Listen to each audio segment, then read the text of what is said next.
ओम नमः शिव गुरु गोरक्षनाथाय नमः। गुरु गोरखनाथ जी के चरणों में कोटि कोटि प्रणाम, करोड़ों बार वंदन। गुरु गोरखनाथ जी के भक्तों, गोरख पुराण का इस वीडियो में हम 32वां अध्याय शुरू करने वाले हैं। अपने प्रेम से गुरु गोरखनाथ जी का नाम कमेंट बॉक्स में अवश्य लिखें और एक लाइक भी करें। गुरु गोरखनाथ जी के 32वें भाग में आज हम पढ़ने वाले हैं कि इंद्रदेव के सोम यज्ञ में नवनाथों का आगमन कैसे होता है और कैसे मंत्र विद्या प्राप्ति का समारोह होता है। इंद्र अपनी दुर्दशा के कारण बड़ा दुखी होता है क्योंकि चरपटी नाथ ने उसकी बहुत बुरी गत बनाती है और इंद्रदेव को बहुत बड़ा सबक सिखाया था। अपने अपमान को ऐसा देखने के बाद वो बेचैन हो जाता है और चरपटी नाथ के प्रताप का वर्णन बृहस्पति जी से करता है। एक छोटी सी उम्र का बालक इतना तेजस्वी हो सकता है, वह सोच भी नहीं सकता था। लेकिन उनके हरिहर के प्राणों को भी हरने की उसने कोशिश की थी। चरपटी नाथ इतने शक्तिशाली होते हैं कि उन्होंने भगवान शंकर, विष्णु भगवान सबको ही यहाँ पर मूर्छित कर दिया था। इस प्रकार ब्रह्मा जी के आदेश अनुसार उन्होंने चरपटी नाथ ने उन सबको जीवन दान प्रदान किया था और इंद्रदेव की बुरी हालत कर दी थी। इसके पश्चात ऐसी सामर्थ्य शक्ति देख करके इंद्रदेव उनका गुणगान करने लगते हैं कि किस प्रकार उन्होंने सबको ही अपना बंदी बना लिया था। अब इन नागपंथियों को इस विद्या की प्राप्ति कैसे हुई जो किसी भी देवता को अपने वश में कर सकते थे, और हमें भी वाताकर्षण विद्या प्राप्त हो, ऐसी युक्ति हमें कुछ करनी चाहिए। तब बृहस्पति जी ने सुझाव दिया कि आपको सोम यज्ञ करना चाहिए, नाथपंथी योगियों को उसमें बुलाना चाहिए। उनके यहाँ आने से और खुश करने से, उनकी खातिरदारी करने से तुम्हें बहुत ही अच्छा महसूस होगा और उनकी मर्जी से, उनकी मर्जी में रहकर सभी कार्य करना और विधि विधान से सारे कार्यों को पूर्ण करना। बृहस्पति जी की बात सुनकर इंद्र जी को बहुत अच्छा लगता है, परंतु चरपटी नाथ के पास किसको भेजा जाए क्योंकि सबको ही उनसे डर लगने लगा था। बृहस्पति जी बोले कि मच्छेंद्र नाथ का पिता उपृष्वसु है और वह यह मच्छेंद्र नाथ के पास आया था, तब उसको भली प्रकार से उसका आदर सत्कार किया था।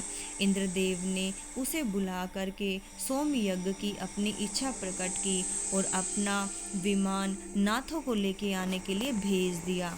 तब वसुभद्री का आश्रम पहुंचकर मच्छेंद्र नाथ से मिले और फिर गोरखनाथ से, फिर धर्मनाथ, चौरंगीनाथ और सभी 9 नाथों को, कनिफा नाथ, गोपीचंद, जालंधर नाथ वगैरह सबको वहाँ पर उन्होंने आमंत्रित किया और इंद्र के रथ में बैठकर वहाँ से चलने के लिए बोला। वसु ने सबको इंद्र का संदेश सुनाया और उपदेश देने के लिए 9 नाथों को अमरावती बुलाया और कहा कि आप लोगों के लिए एक विमान भेजा है।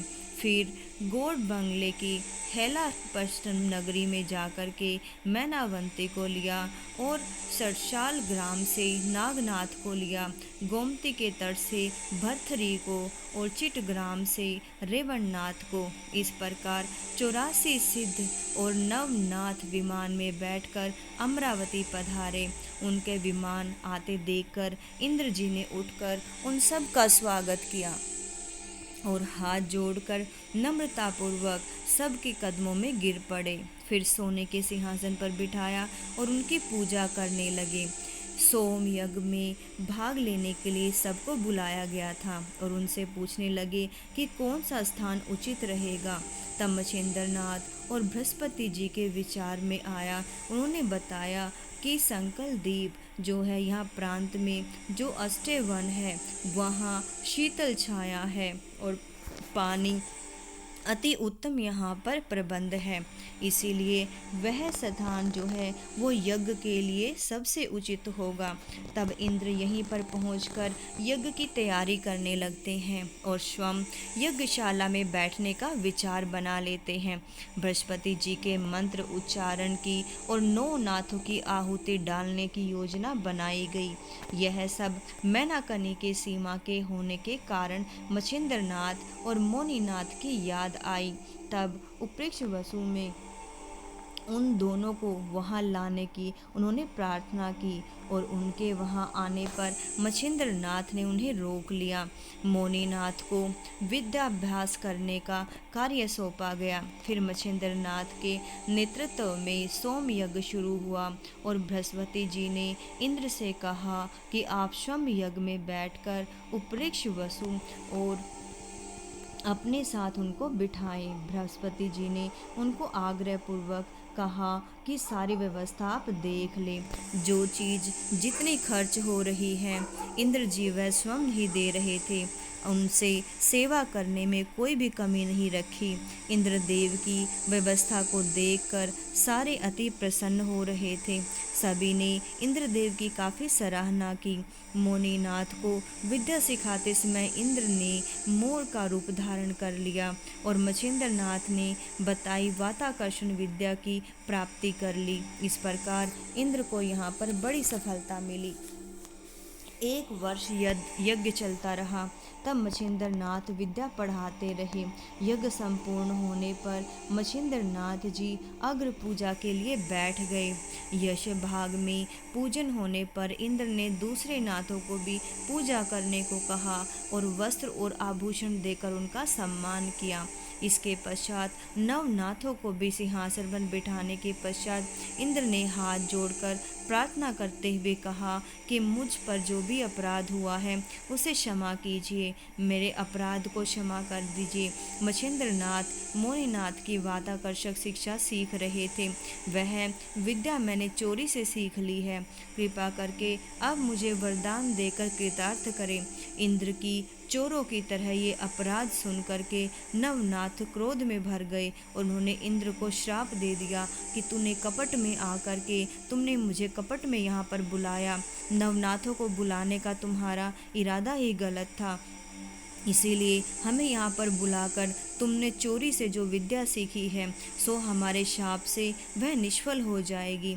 इस प्रकार शाप सुनकर उपृक्ष वसु और बृहस्पति जी ने उन्हें बहुत समझाया, परंतु वो संतुष्ट नहीं हुए। तब इंद्र जी इतना प्रयत्न करते रहे और छल करके विद्या सीख ली है। अब उनका भला होने का कोई उपाय करना चाहिए। इसीलिए सब देवताओं ने मिलकर नाथों से प्रार्थना की। सब नाथों ने राजा इंद्र के नाथ पंथ के साथ छल कपट करने की बात कही। इसीलिए यह 12 वर्ष तक बिना छल कपट के तप करें, तभी इस तपस्या को फलीभूत होना होगा। इस प्रकार नवनाथों ने कहा कि अगर यह बिना छल किए 12 वर्ष तक तपस्या करेगा तभी यह इसको फल देगी। ऐसा शाप देकर वह विमानारूढ़ हुए और धरती पर उतर गए। तीर्थ यात्रा करने लगे और मैनाकनी से पूछकर मुनिनाथ को भी अपने साथ ले लिया और मैनावंती को हैलापटन पहुंचा दिया। इंद्र ने संध्यात्री पर्वत पर 12 वर्ष तपस्या की और मंत्र का जाप किया और जल छोड़ना वहीं पर प्रभाव व भागीरथी में जा मिला। तब से सारा धारा इसका नाम इंद्राणी धारा पड़ गया और नवनाथ काफ़ी समय तक तीर्थ यात्रा करते रहे। विक्रमी संवत में 1710 तक प्रकट रूप से घूमते दिखाई दिए। तब उन्होंने ये सब फिर से गुप्त हो गए। एक मठ में कभी कभी कनिफा नाथ के दर्शन हो जाते। उसके ऊपर की तरफ मछिंद्र नाथ जिन्हें वो कहते हैं वहाँ पर थे और जालंधर नाथ को जानपीर और गर्भगिरी में है और निचले हिस्से में गहनी नाथ जिसमें कि मेरी मछिंद्र पीर भी कहते हैं और करवाले में नागनाथ, बटे ग्राम में रेवणनाथ, चरपटीनाथ, चौरंगीनाथ और ये सभी नाथ भेष बदलकर घूमते रहते। अब यहाँ पर जो थरथरी था, यहाँ पर भरथरी पाताल लोक में और मुनिनाथ स्वर्ग में, सभी नाथ यहाँ पर इस प्रकार से विहार कर रहे थे। और पर्वत में आश्रय लेकर के गोरखनाथ जी और गोपीचंद और धर्मनाथ मैनावंती विष्णु जी के विमान में बैठकर संदेह वैकुंठ से धारे। और यहाँ पर 84 सिद्धों के कारण नवनाथों की बड़ी उत्पत्ति हुई और नवनाथों के चरित्र मानु कविता लिखी। यहाँ पर नवनाथ रचित समाप्त किया गया। और जो इस ग्रंथ के संशय करता है या फिर झूठ समझता है वह कभी भी सुखी नहीं रहता है, दरिद्रता उसके घर में रहती है। अतः नवनाथों को हमेशा प्रणाम करना चाहिए। और इन नाथों में इतनी शक्ति है कि ये सबको प्रसिद्धि प्राप्त करवा सकते हैं। और अगर कोई इनको ना माने तो उसके घर में गरीबी दस्तक दे सकती है। इस प्रकार से ये गोरखनाथ जी का भी सत्य विचार है। नवनाथों को करोड़ों बार प्रणाम करें और करोड़ों बार उनका आशीर्वाद प्राप्त करें।